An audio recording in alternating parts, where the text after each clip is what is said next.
Do you want to do anything to Facebook? Sure.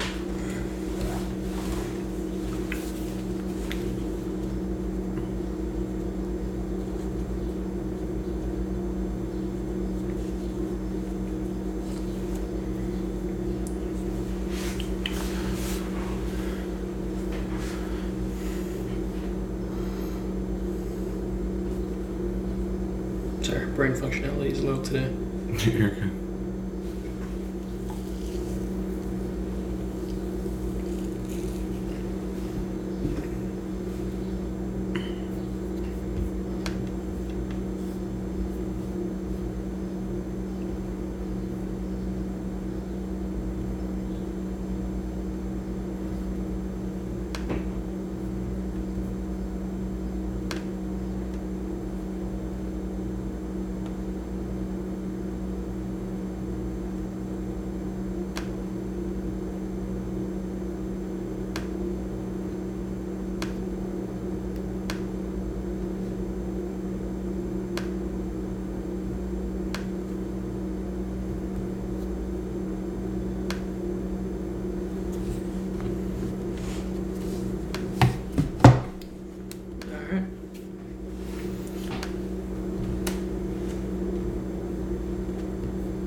That's working. Okay. Welcome to E3 Wednesday. We're going to recap Wednesday. Recording in the morning throws my days off. Yeah, it does. So it's like, what day are we talking about? We have a pretty full slate. We both had some pretty consistent appointments on Wednesday on the show floor and in the meeting rooms. So we are going to quickly go over that stuff. Nothing ridiculous or anything happened yesterday. No, nothing leaked or nobody freaked out about anything. So No. The only ridiculous thing that happened is I got punched by a cheeseburger that was flossing at the Fortnite booth. Why were you in the Fortnite booth? I was walking over to the Arcade 1-Up booth just to look at the X-Men machine again. Mm-hmm. And there's they have like iconic Fortnite characters walking around, and then one of them was like super excited. I'm trying to walk by, and he's like, "I can floss," and then started to floss, and just like got me in my arm, and it was just like I got hit by a fucking cheeseburger. Do you have an orange backpack on? No, he didn't, because they would get sued probably. I would be surprised if there's some epic lawyers that saw the cheeseburger doing that and immediately was like, stop. Litigation.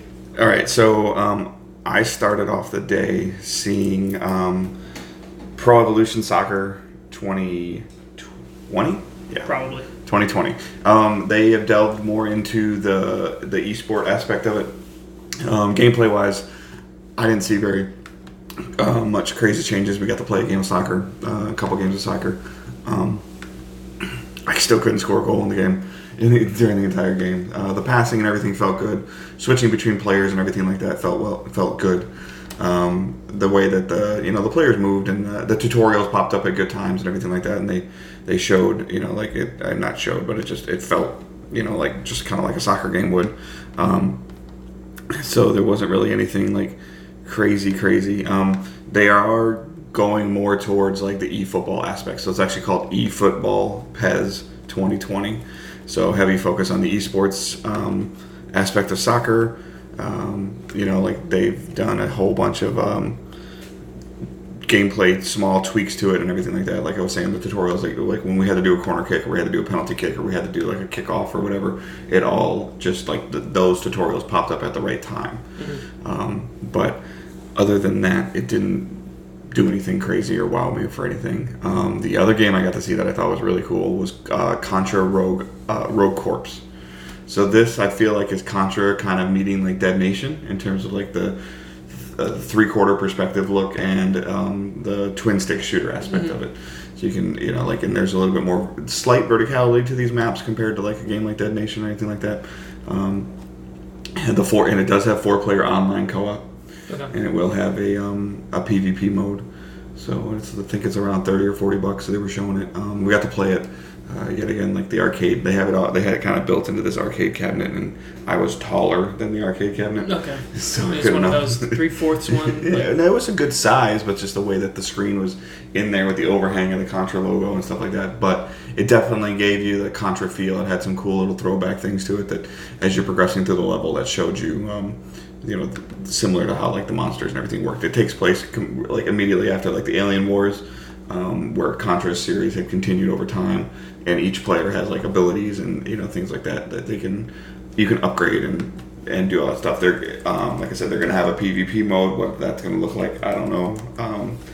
And then the online. So that was my biggest concern, because they talked about some couch co-op and everything like that, but it will be fully online. Mm-hmm. So, it's coming out in September. So. You got to go to Bandai, right? Yeah, I got to see 3 games at Bandai. The first one is Dragon Ball Kakarot, I believe is what the new one's called. It's Goku's name. Sorry, I'm not like the biggest Dragon Ball aficionado or anything like that, so some of the names I mess up on. We just lost a viewer, man. Yeah, probably. Andy. So this one is an action RPG, as its former project name was before it was Dragon Ball Project Z, an action RPG game. I believe was the working title before they went with Kakarot. And this is an openish world RPG. It's broken down into regions, but the regions are very large. They went to the that 3D fighting system where cameras can spin around and you're doing attacks midair and stuff like that. They went to that style just because it better suits the show, just because those fights usually you're flying around, you're seeing, crazy jumps and stuff like that. So they went with that style. And this isn't the first time they've done that with Dragon Ball games, and it's usually been pretty rough, but this one, they removed the invisible walls in like that region, so you're no longer in like an open space that just gets, squared up when you're in battle. So you pretty much have the whole region that you're in to do the fight. Combat flows pretty well. I mean, you have your attack button, your chi button to, like I see, shoot orbs out, and then build up abilities for like special attacks. Then there's going to just be side missions and stuff like that. It takes place early in the Dragon Ball lore, because they want to fill those gaps. Like canonically, they want to fill in some of the gaps that were in Dragon Ball Z. So they're working to do that with the creators of Dragon Ball, and it seemed fun. Like I played it for about like 20 minutes. I did a boss battle against Raditz, and it was pretty intense. Like it was a multi-tiered boss fight, as you imagine, and of course in Dragon Ball fashion, I feel like with a lot of these games, you win the battle, beat the crap out of them, or the first tier, and then you get a cutscene and like your character is like super beat up, and the character you just beat the hell out of is like, oh, is that all you got? You're tired? And you're just like, no, I just kicked your ass for like 10 minutes. And then you go into the next battle. Right. But there's like villagers that you can interact with, get side missions, so it's like an open world RPG in that aspect. Cool. And then I played Man of Medan, which is the Dark Pictures anthology from Supermassive Games. Okay. Got to play like a 10-15 minute demo, just making basic choices. The story is going to follow it's like four friends and a ship captain, and it seems like you're treasure hunting. It looks like a vacation, but it turns out you think you found a way to find some like lost, like I think World War II treasure, because it's like a big U-boat. But on the way there, and the vertical slice that we had, you get basically kidnapped. Someone comes on your ship, does the "I am the captain now" type of thing, and you're tied up with your friends, and you have to jump from character to character a little bit. Well, you will jump from character to character in a little bit. The one character I played is played by Shawn Ashmore, which we've seen in a ton of video games. Angel from X-Men, and you basically have to decide at one point in this demo whether you jump ship to a boat that's tied to it and see if you can escape, or grab a knife and just see what you can do with the knife. I grabbed the knife because.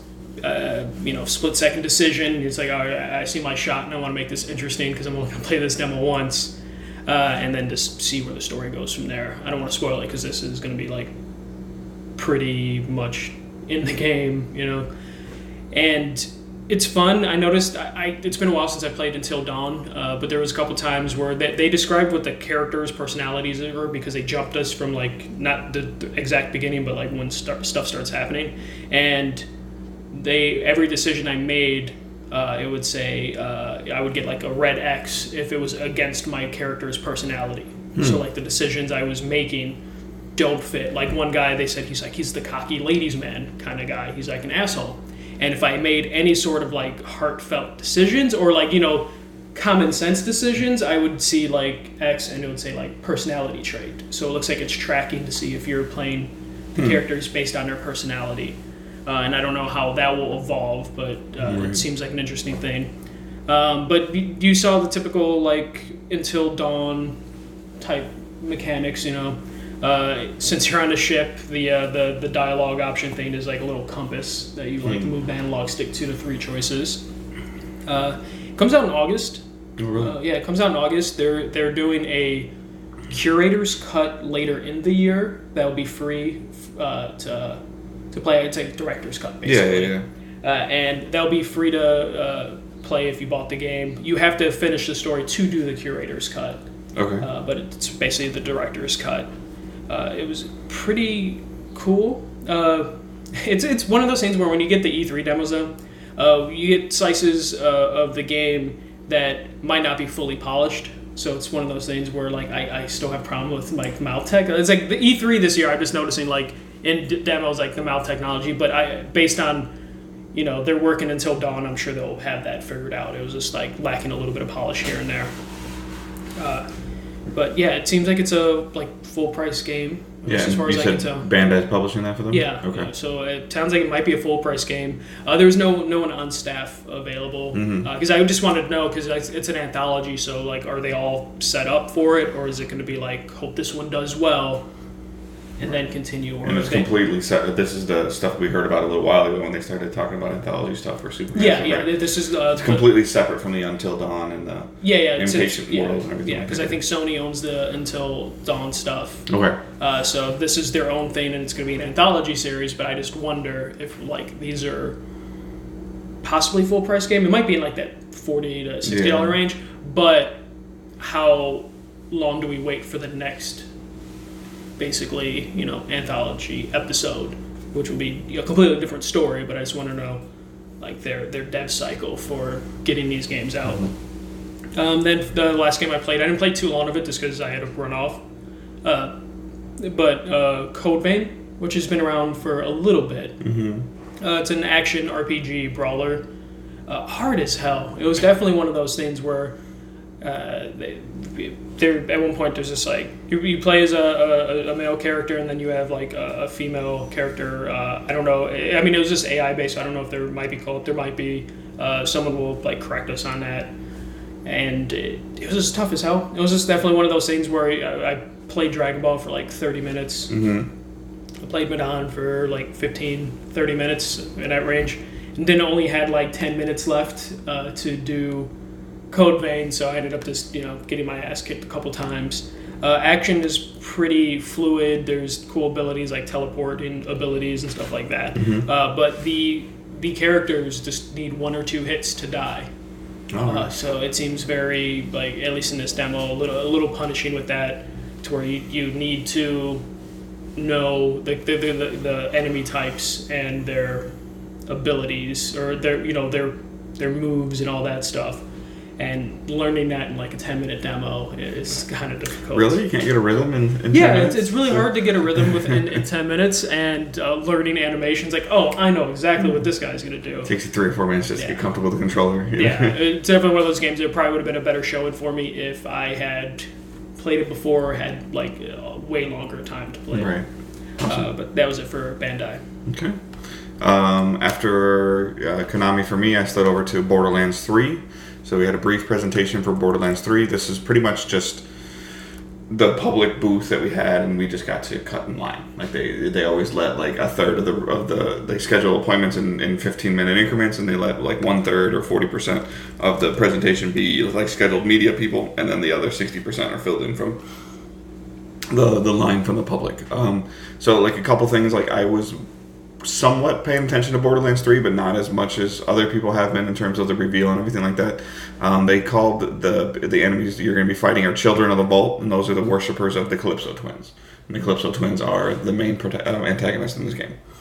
And then they talked about Sanctuary 3, which is the ship that you're going to be using to travel to different locations in the Borderlands universe. So it's just not staying on one planet like you always have on Pandora.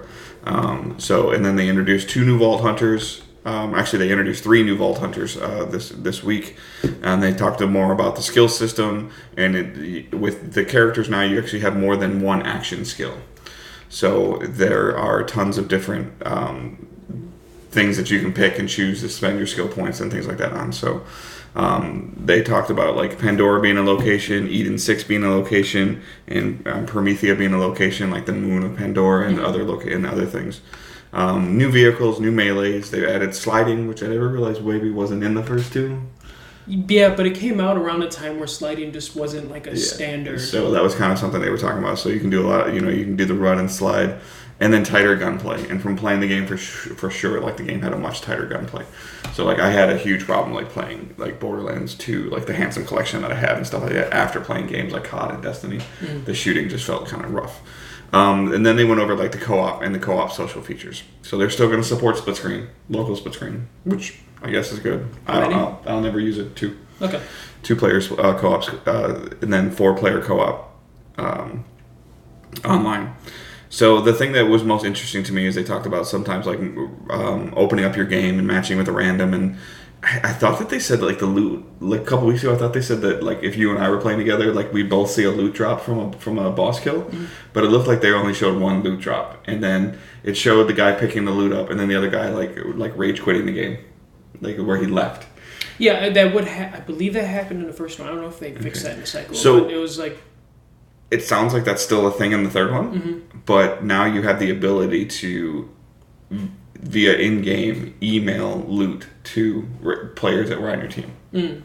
So let's say that you inadvertently pick something up and, then you didn't need to, or I leave, or you're playing with a random, you can actually go into like your players met section on board, and you can actually send them loot. Oh, so when I send you a message, you piece of shit garbage, why'd you take that gun? You can be like, oh, I'm so sorry, sir. Yeah. Here's an email. Okay. Apparently. They could have just fixed that. And then items that your friends put up for sale. So let's say you're playing on Sunday night and you get a bunch of things and you want to sell them to the vending machine or whatever, or you're putting them up for sale. I can sign into the game Monday morning and I can see that you're selling something and I can try to buy it. Okay. So, and then it also talks about when like this they didn't go too deep on, but when bosses show up in like a friend's mission, they also have a chance to show up in your missions as well. So I think they have a little bit of randomization with the bosses. And then, like I said, send loot to friends via email in the game. And then tons of cosmetic stuff. They showed off like weapon skins and character skins and masks and things like that. There's an emote system in Borderlands now. So then, you can get weapon trinkets, collectible things to hang off of your weapons. So, I mean, it's just doing a whole bunch of customizable stuff. And they stopped and emphasized that all of this is earnable in-game. It's not loot boxes. It's not random chances. But those are in there. Right? Or not loot boxes, microtransactions. Yeah, it appears so, but you don't have to spend any money. So they say that. Yeah. So, and then, like I said, Eden 6 is another new destination. They kind of like referred to it a little bit more like as the Louisiana of Borderlands. Like the look to it that they're going for was kind of like the Louisiana of Borderlands. And then it's also the home of the Jacobs Weapon Foundry manufacturer. So like there's through the campaign, like you're going to be helping working with the Jacobs family, which is probably going to reward you with more weapons. And again, I'm not versed in the Borderlands universe, so I don't know like if Jacobs weapons were like really good and stuff like that in Borderlands 1 or 2. And then they showed a third new Vault Hunter. I didn't catch her name, but she can use she has a mech that she can call. So this is the one that you can like unlock a skill tree or a talent to where like you could climb on my back of the mech and kind of group up together. So the game felt fun. It just felt like a first person shooter. It just cleaned up. It was cleaned up a little bit. Ammo economies felt like a little bit of a problem. Trying to open up the crates and stuff like that are all spread out throughout the level while you're kind of being shot at because you need to find something. Felt a little, clunky is a bad word, but not smooth. So maybe some of that stuff will still be cleaned up and streamlined, but multiple times I ran out of ammo, and especially in a game I feel like with Borderlands, which is kind of like a little bit of a running gun style of game. Like running out of ammo is annoying. So ammo economy seems to be a problem in general at some of these builds. At some of these game builds this week. So I wonder if it's just they don't expect you to be playing that long, so they don't feel like. But I feel like an infinite ammo thing would be very nice for a lot of shooter demos. Yeah. Just make us media feel good. And then you went to Sega, right? Yeah, I kind of didn't really need to go to this appointment just because this appointment was for Catherine and a Sega Genesis collection, but I took care of Catherine the day before, but I still wanted to see the Sega Genesis collection. That was like my first console. I remember playing Streets of Rage in the kitchen on like a little 13-inch TV because that's where our Genesis was. Was your controller as big as that one they showed?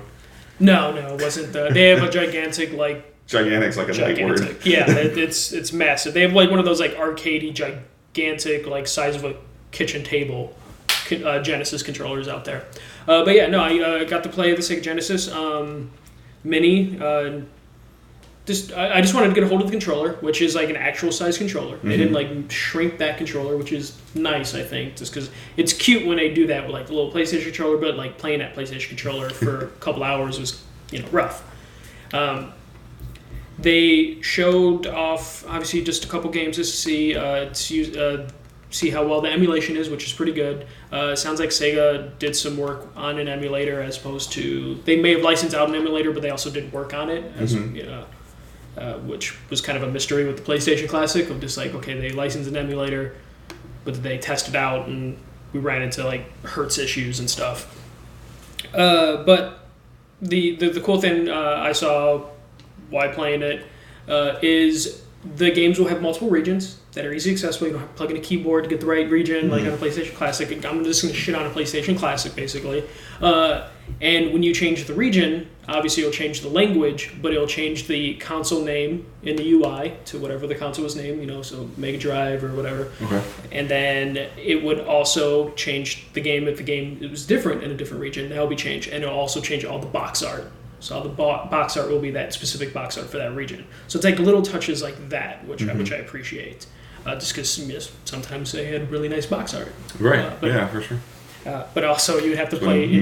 Marketing a video game of what the box looked like mattered more than what the game was. Yes, because that's all you would have. Yeah. So I played around with like Streets of Rage because I had to, because it's the game I associate with the Genesis enough. It felt good.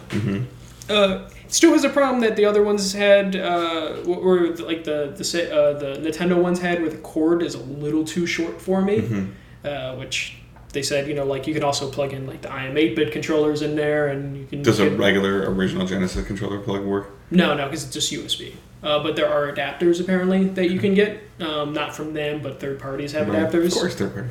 Yeah, of course.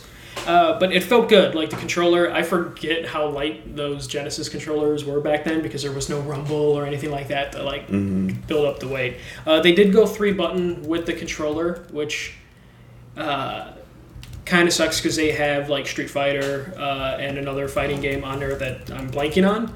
And typically you would want 6-button controllers for fighting games, but because there was only 2 fighting games and the Genesis only originally shipped with a 3-button controller that didn't come till later in its life cycle. Right. They wanted to celebrate the original launch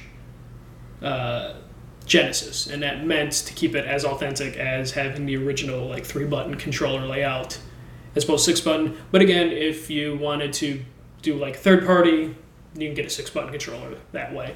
But they wanted to keep it authentic as much as they could. But yeah, it was just kind of just us talking Genesis memories and playing Streets of Rage for a little bit, and then just hearing about the process and just how much they had to work on to make sure they had like a really good list of games and did things special. Like there's 2 games on there. Tetris didn't originally come out on a Genesis. Mm-hmm. They had to find old code to see it because it was supposed to come to Genesis, but something happened licensing-wise where they couldn't bring it. And then there's a couple of games that never made it to the Genesis, but were in arcades, and they ported those games to the Genesis Mini. So there's a couple games that haven't been on the Genesis before, but were supposed to, and things happened that they finally brought over to the Genesis. That's cool. Gives you a reason to think about picking it up. Yeah, so. and they got some good licenses. Like they were able to work with Disney to get like the 2 Mickey Mouse games on there, which you thought would have been impossible. I thought that would just be like a Stadia add-on to Disney Plus or something. Yeah. But everything they seem to have done with this seems pretty good. I did ask, they couldn't give me a definitive answer, but it's one of those things where I asked, is this going to be like temporarily in stores like the Nintendo ones were? And they said they don't plan to keep production of this going. That doesn't mean... so they're not going to see a $15 Sega Genesis Mini in like 6 months? Well, that's for a different reason for why we saw some $15 ones. I think it's down to $30 now. Yeah.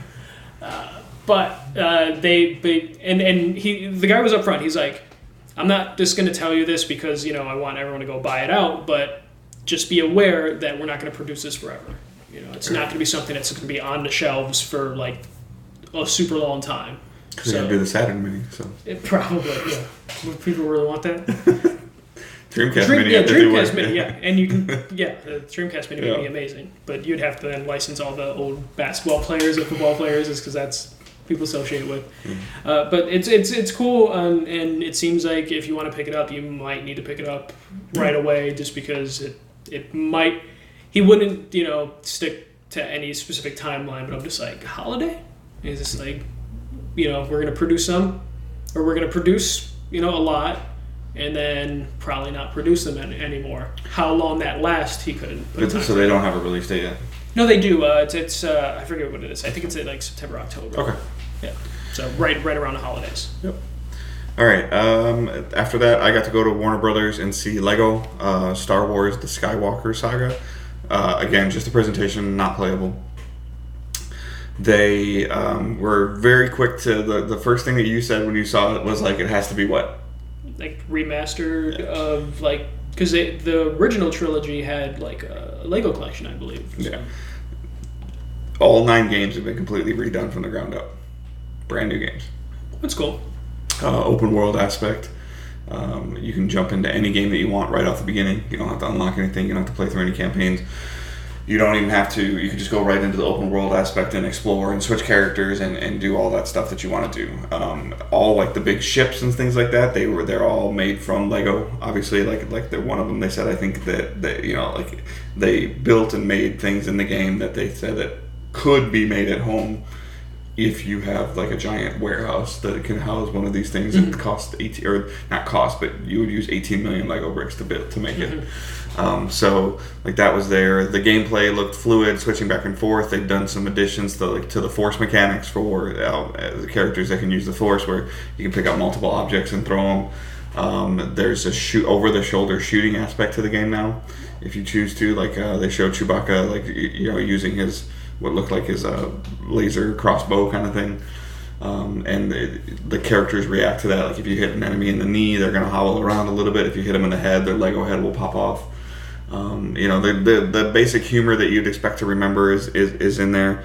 You have the absolute freedom to do what you want. Random encounters with the Empire can happen during the open world. Like they actually showed you flying into like planets and things like that, and as you're flying into the planets, like an Empire ship just all of a sudden jets in front of you and intercepts you, and then all of a sudden you're in a ship battle, or you can try to run away from it. Yeah, like I said, everything in the game is made from Legos. Every location from the films is in the game and explorable. So anywhere that you can go, the new visual tech, weathering effects, like they showed, like in the desert level they were in, they showed like and I'm terrible with some of these names for things for Star Wars, but they showed like, I want to call it like a horse-like character with like this cover over it, and it showed like dirt like moving up. It's like up that cover, like from the ground. So like the tech and everything, that was cool. All the collectibles you expect to be there are there. And then, of course, you have co-op. So a new melee combat system as well. Different attacks mapped to the force buttons, and then more variety means, the better it rewards you if you do different things in the game for combat-wise. There's challenges and things like that as well to give you more studs and things like that to unlock more things. And like I said, the over-the-shoulder shootings and the characters react to how you shoot them. So it looked really good. It looked like a Lego game, but it had a little bit more polish to it and things like that. And it's coming out in 2020. That's all they're saying so far. So what did I see after that? Because you had a little bit of a break. Yeah, Zen? Yeah, okay. So I went and saw Zen. And it was Castle Storm 2. They're hoping to get it out this year, but this is I don't even know the exact terminology I would use for this. Kind of like a push and pull game where it showed like you have your stronghold area that you're protecting and you're building up, and you have other levels, and it's a turn-based game, and each the map is built into octagonal sections where you can build a farm, and then you have to wait for the computer to make a turn or your opponent to make a turn, and then since you built the farm, you're going to start to receive resources from building the farm, which makes it easier for you to take over the next cube or the next octagon and move forward. You can actually go in, and when you're doing the battles where it shows like you're gonna attack like a small farm, like you can go in there, you can individually control each character as you're trying to take over that area. And then like the biggest question I asked was like, because it looks like to me, like I hadn't played very much or any of the first Castle Storm. Like the castle battle is still there, like castle versus castle is still there, but building up the architecture around that area to eventually the goal is to take over the entire board, and you can make the maps bigger or smaller. The one he was showing me like fit on a screen, but then he showed me like the large scale map, which would take a group of 8 players like months to have somebody dominate that field. So the cloud coverage is there, and things like that. So it's not really my kind of game, but it actually looks like something I think I might enjoy playing against like my wife or against my son. Like you don't actually have to be online at the same time, but you guys can be on the game and like do a bunch of stuff, wait for the other person to make a turn, sign in and stuff like that. So so that was cool, and they gave me some funky slippers that I don't even know if they fit me. Probably not. So They're probably normal size slippers. No, I don't have that big of a foot. So then you got to go see Devolver, huh? Yeah, I went to Devolver. It's funny when Devolver is always interesting and a little weird. I went towards. I didn't know what I was seeing. It was just unannounced Devolver game was in my schedule, and then when I went there, like, okay, you're gonna see Fall Guys, which is the like Game Beast. Teletubby looking. Yeah, Game Beast Battle Royale, basically. But it was funny when I got there. They're like, "Oh, take off your shoes before you go in the trailer," and I'm just like, "Why?" But I did, and then I go in it, and I open up this big trailer. It's like a double-wide trailer, and they have that foam mat that you see in like preschools where it's like puzzle pieced together, and they have the entire room covered in that foam, basically, wow. That foam mat.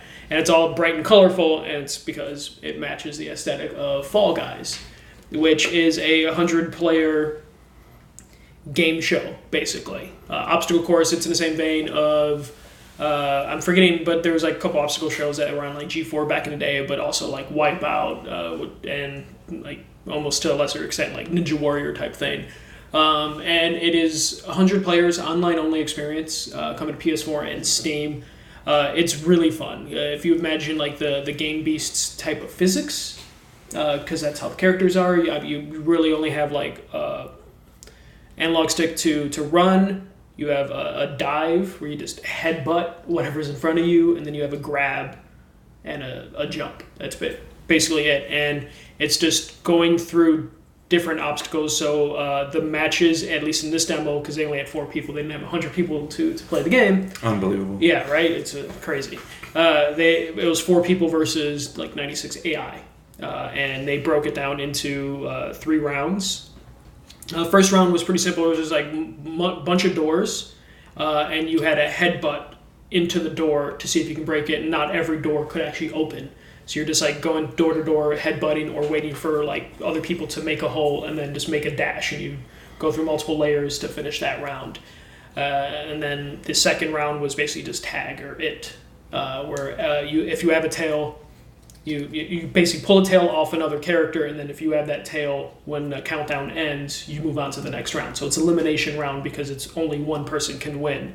So when you pull the tail off, though, it's like if you lost if I lost my tail, am I able to grab another one? Yeah. You have to. There's I forget exactly how many people that made it into the last round, but there was only a certain amount of tails that you basically just had to grab one, and then there's crazy obstacles and like hazards in the map. So when you're trying to run from someone, they're trying to get your tail, you just do your best to like get them to fall into a hazard or get hit by something. Right. And then the last round was I would almost the last stage in Ninja Warrior, where it's like a really hard obstacle course. You had a bunch of hazards. You're going uphill, and then you're trying to get the one crown that's there to win. But it was really fun. It was actually surprisingly intense. Just doing that run, you had like a bunch of like balls with spikes on them falling at you, and then you had to like dodge it real quick, or it'd push you all the way back to the beginning. It's only going to be online only because they need 100 players for this to work. But some of the modes were fun enough that I immediately was like, this might be fun to play like couch. I think they might eventually like add like a 4-player thing where it's all 4 players on a screen. But because there's not going to be any AI in the actual game. They only want to have real people playing. That's a risk. Game. That is a risk, and it's coming to PS4 and Steam. That sounds like long matchmaking times. Yeah, but there's only going to be but there's only going to be the one mode, so they're hoping that funnels everyone into that. You can't break into specific modes. Yeah. They think matches will last about 15 minutes, and there's like 30 different variances for everything but that last round, which is going up the mountain.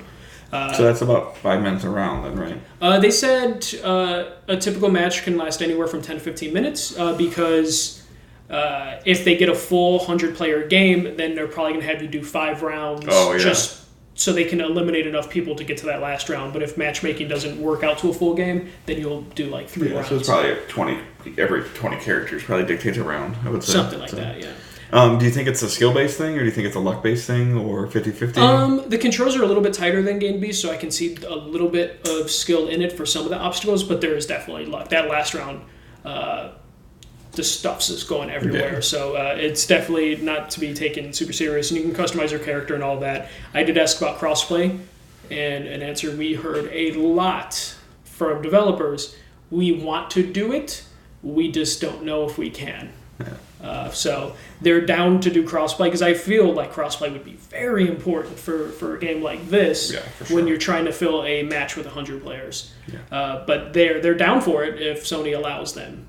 But hopefully by the time it comes out, which they say sometime next year, they will be able to have crossplay, because Sony would have opened the floodgates for that. All right. And I got to go over to Square Enix and see Marvel's Avengers. I keep wanting to call it like The Avengers or something like that, but it's just called Marvel's Avengers. Yeah, just like Spider-Man was called Marvel's Spider-Man. Yeah. Not playable, so everybody can, if you're watching, to see, like, I didn't get to play it. They made it sound like it was playable at the thing, and you'll be able to, it's like, but it wasn't. Yeah. It was being played by someone but in the room with us. So they pretty much just showed the first mission, and this is, I guess, if I had to guess, this is probably like, the only thing that was missing from this was maybe tutorials of how it works, like popping up on the screen. It showed the cutscene that everybody saw at the press conferences and the trailers.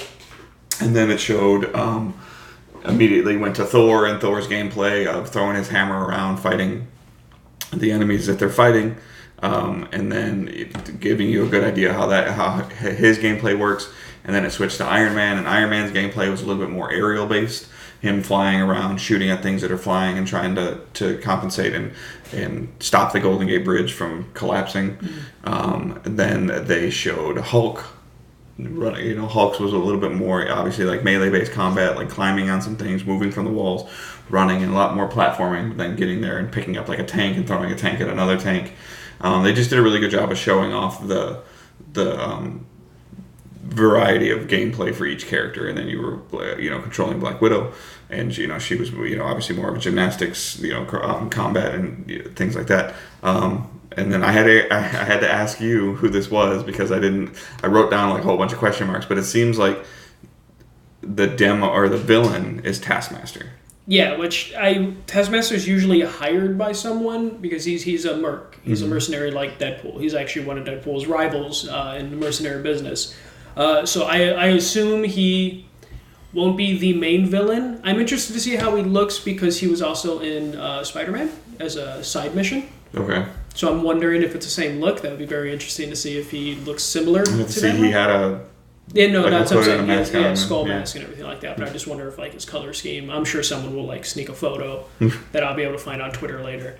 But Taskmaster is usually he's a really cool villain, but he's usually just like the first boss before you see who hires him. So they weren't really like talking about or answering any questions about how like the future is going to look in terms of but they keep emphasizing like you're going to build your arsenal of more heroes and things like that. So it looked better. I feel like it looked better gameplay wise than what some of the trailers and stuff like that looked. So like that was definitely a slight bonus to it. But the facial animation still looks a little off. So. Yeah, I hope that gets fixed. Their faces. Some of the character designs to change. Cap needs to get rid of his weird body armor look. Thor looks like he's got dishes on his chest. Black Widow's face is a little off. I mean, Iron Man's face is a little bit off. We were talking about how we wish Nolan North changed his voice just a little bit because he's capable of changing his voice, but it's too much of his voice, which is just too much of Nathan Drake, which is just odd. And Nathan Drake's a very youthful, young voice, and feel like Tony Stark, especially there's a time jump in it that I expect him to sound a little bit more like grizzled. So, I mean, it looks really good. I'm definitely intrigued. The biggest thing that I'm most interested about is like how the co-op is going to work. Like, obviously, I feel like everything we're seeing right now is like the first mission and the tutorial-based mission, which obviously any multiplayer co-op game you have to get through a certain point, and then that unlocks all the like now your friends can join you, things like that. And obviously, like I'm assuming there's going to be you can't just run in there with 4 Hulks. But it'd be great if you could. Yeah. So that's that. We're working with some of the PR people from Square to try to see if we can get anything in the future. Like everybody's a little nuts. And right before my Avengers interview was when that power blipped on the show floor, so it kind of threw everything behind. So I think they were all still kind of like in a panic after that. Power went out at E3 for a couple seconds in the South Hall. Yeah. Apparently the Switches held up because those are all handheld devices. Someone was tweeting like, "Hey, new marketing scheme for Microsoft for Nintendo." I will briefly talk my Funcom appointment, which was for Conan, and then I also that's just a roguelike, essentially like a multiplayer co-op roguelike, where you can it's just a jump and slash and things like that. That allows it was very top down, very basic, very almost mobile game feeling like, but I could definitely see the fun aspect of playing with like 3 or 4 of your friends. And then I got to play Moons of Madness. I had to play this on a keyboard and mouse, so thankfully this wasn't terrible because it was more like clicking and moving with the keyboard. It's a horror game. It had some pretty interesting game mechanics, but a little frustrating, a lot more figure it out, kind of explore yourself, like look around, pick something up, flip it over, there's a number on the back, that number on the back is what opens up a keypad like 2 rooms over. So like that kind of worked. I just didn't like the controls on keyboard, but I'm not going to hold that against it because they don't have controller support yet or didn't have controllers for me to use. So you had Dying Light? Yeah, so hands off with Dying Light, but it was a good 20-30 minute presentation. The one thing that they wanted to show as a new feature, which I thought they talked about a little bit last year, but there's a branching story based on the decisions that you make in the game. The scenario they ran us through was one of your allies gets stabbed, and you need to decide whether you stay with him or go after the people that stabbed him, or not shot him. And that is like one of the decisions that you make. And when you do that, you go on this whole like truck chase scene as you're chasing a truck while you're parkouring across rooftops, and that stuff just looks so much. It was smooth before, but it looks even smoother now for Dying Light 2 compared to Dying Light 1. So we saw a ton of those like cool parkour moves. It took place during the daylight, but there was a couple times where he accidentally fell through a roof and went inside a building, and the zombies hibernate during the day. So it was a matter of... Of course, he like, fell in a room with like 50 of them. Yeah, no, basically. He ran into a room with like 50 of them and then had to find his way out, and it almost felt almost puzzle-like of just like looking around like, okay, I can jump there, get up there, or I can just like go through like the front door and try and do that. They show different like things that you have with your arsenal. It's like 15 years after the first game, so the zombies have evolved, but also the technology you have to fight them has evolved. So they've showed like the melee weapons, and like the one you had can like electrocute as well.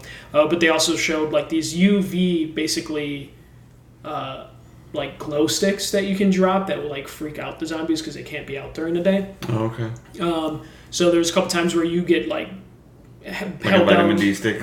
Yeah, you get held down by a bunch of zombies, and you're like, oh, this is gonna be game over. But then you have like that last ditch effort of just pulling out one of those like brake sticks or whatever, and then UV light loosens you up. And they said you'll have those, and that can be used as your last ditch effort. You won't have a ton of them, because I think you have to craft them or something like that. So it's just a matter of like if you're on a mission, you got to make sure. Get out of jail free card or something. Yeah, you have a couple of them with you if you're running into danger. But then they show you find out on the radio like, hey, your friend died, and then the guy during the presentation is just like, could your friend have survived if you stayed and helped? That's a possibility. And then you make it to the base, and then more like cool parkour moves, and then you have to make another big decision, and then he's like, and that decision branches the story off completely. So they made sure that choices matter in this game, and there's different variances. And then they said there'll be a new game plus, and then that new game plus you can then use to make decisions the opposite direction. Right. But you're leveled up, and so you can go through it a little bit faster. They say when it's coming out yet? I believe it's either, I want to say it's like next year, or it might be this year. A lot of that stuff, I stopped paying attention to when they said release dates a little bit, just because most of the time it's just like, window. It might be this year. Okay. But it was pretty cool. You'll have 2 to 4 player co-op. Oh, nice. Okay. Because of the decision branching, it's going to be one of those ones where your story isn't going to progress in someone else's game. Because decisions, like it's their story, but you will be able to take like the gear and the leveling up that you did in their story to your character. I know we sometimes have a problem with co-op games that do that because you're not progressing your story, but it feels justified in this one because you can actually like make and craft your own story.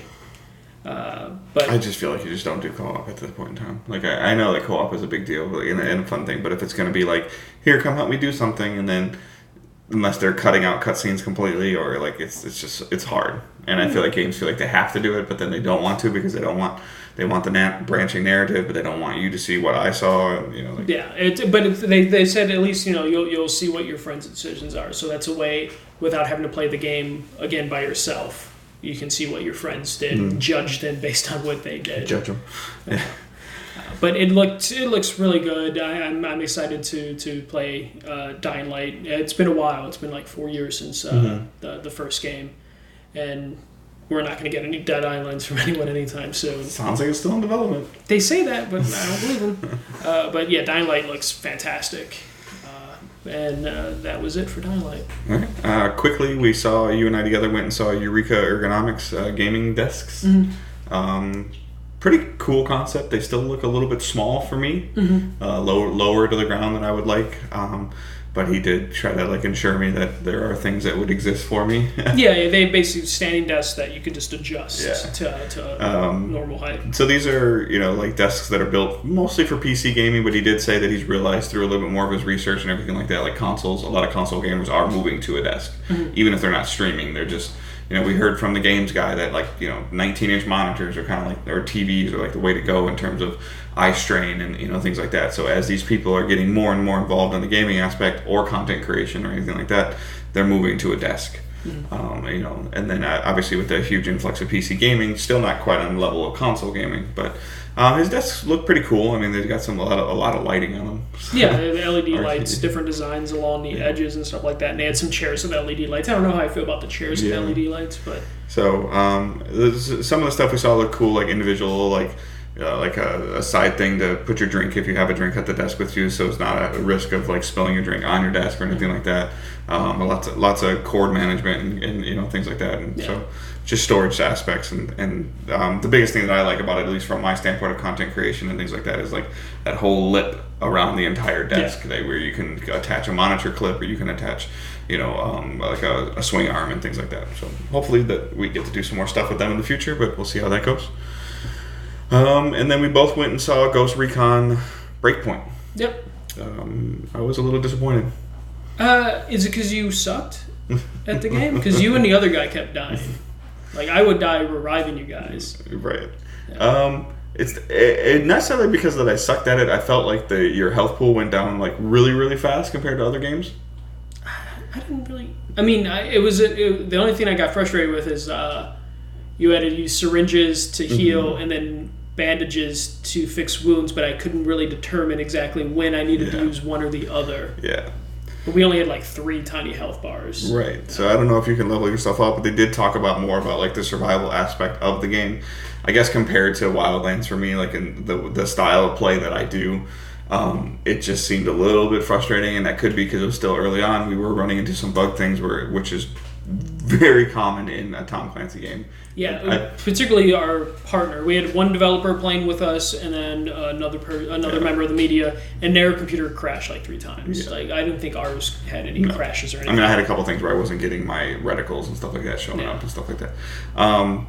There was a lot going on though with drones and snipers. Yeah, the first mission we did really well at. So he's like, okay, I think we're ready to do a harder one, and then that's kind of when everything fell apart for us because it was a little bit more difficult. But I liked it in terms of just gunplay felt solid, and some of the glitches were annoying, but we give passes on glitches at these type of demos. But yeah, it's a third-person shooter that goes into first person when you ADS, which is always a little bit of a challenge for me compared to like some of the other Ubisoft and Tom Clancy games that I'm used to that end up kind of doing the over-the-shoulder thing unless you're sniping. But overall, I mean, like the scope of what they're trying to tell. I'm more interested in this story of the Ghost versus the Wolves is what I'm more interested in for that game. And they showed some pretty cool cutscenes and things like that of what's going on in his group of mercenaries with the Wolves and things like that. So we do have an interview for that, so that'll be on the episode next week. And then you went to 505?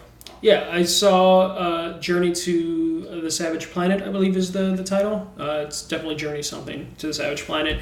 It's a new studio built from a couple people from Ubisoft, Eidos Montreal, or not Eidos Montreal, whoever worked at Warner Montreal. So it's a team like that. So people that come from a pedigree of AAA serious games are making a lighthearted, like comedic exploration game where you work for a corporation, you're like an astronaut, you work for a corporation and you crash land on a planet, you need to explore it and then work to get your ship ready. Really bright and colorful. It's almost like if like that when you think of the game, almost think of like that first trailer for No Man's Sky. That bright, colorful world in terms of that, but just like crazier. There's like different biomes on this planet. Just in the one biome I didn't even get to fully explore in like the half hour I played. There was like snow and then like jungle and like crazy architecture. You have a jetpack and a gun. They didn't want to have a gun in the game, but they Like you have to. They had to, like, because a lot of the puzzles are like, how do I interact with the environment to do something, and sometimes a gun is the easiest way to interact with something in the game.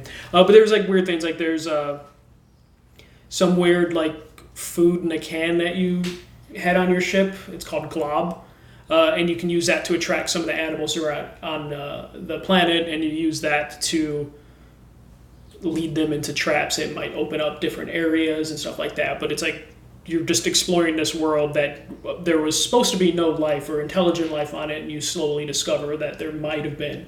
And will you meet them? Who knows? And it's supposed to be like a shorter experience. Like they're in the studio, they just really started, but it was very funny. It had that like that Portal sense of humor where it's like your AI that's talking to you is like a quippy corporate AI who will be sarcastic and like tell you not to. Every time you eat something on the planet, it'd be like, why the hell did you do that? We don't know if this is safe. You can die in the game, but apparently they clone you immediately, so you just pop on the ship, and you know, like the AI at one point is just like, yeah, we could probably do this 50 more times, but please don't. Like, please stop dying. It was cool. It was really lighthearted. Apparently, it's going to be not a crazy long experience. Because it's like 3 different biomes you're just exploring. You have a jetpack for like platforming and stuff like that. So like there's a lot of when I played like puzzle platforming where it's just like, how do I get to that point? And you see a bunch of different ways you can possibly do it, and you just have to use the jetpack, which you can level up along with your gun. You said you were getting a little bit of the visualize a little bit of a No Man's Sky feel? Kinda, yeah. Just with the color scheme, and then like some of the creatures are like really weird creatures. There's this one creature that looked like a weird like flamingo, but it screamed like an annoying human scream every time it saw you. It would turn around, see you, and then it would just let out the most like weird high-pitched human scream and run around. So it's like their character design seems to like have a little bit more personality to them than when we had in like a No Man's Sky. But it seems like they saw that and were like, what if we made like a really condensed version of that on just one planet and just have you explore? Because you have a scanner, you're scanning different items, you're collecting different items to like level up your stuff. So it's cool. I got that vibe from it, but it seems pretty cool. And that I believe is coming out next year. Nice. All right, that is it for what we saw on Wednesday. So today is the last day of the show. You and I both have a pretty full schedule as well. A couple hardware appointments. You get to see Outer Worlds today, which is really cool. Start my day with that. And then we've got some. Then you have. We both have Cyberpunk together, and then you have Roller Champions, and I have Watch Dogs. Yes. And then we get to see a little bit of. I think you're going to see Destroy All Humans, and I'm going to see Darksiders. Yeah, I believe so, yeah. Yeah. And then there's Trine 4 for you, and some Deep Silver stuff for me. Wasteland 3, Iron Harvest, and F1. So we got a pretty packed day. The plan is to stream again and record tonight. So if you're listening to this... on Thursday. On Thursday, we're going to record again Thursday evening. Depending on what time we get back from the show and everything like that. So, and if you're watching it, then we'll be back tonight. And if you're just listening to it, it'll just show up in the feed as well. So I know we had a little bit of funky things going on with the podcast feed the other day, but that all seems to be resolved. And then, again, like I said, next week will be just the interviews. Like we're going to, over the weekend, I'll splice together some stuff and I'll put all the interviews out as one full episode, and that'll probably release like on Tuesday. Yeah, because right now you have like, 4 or 5 interviews. I have 2 in the books. Yeah, so it'll probably be about an hour of interview, total worth of interviews in general. So thanks, guys, for listening, downloading. We appreciate you. Thanks for watching if you've been watching, chatting, all that stuff. Hope everyone has a great rest of your day. See you.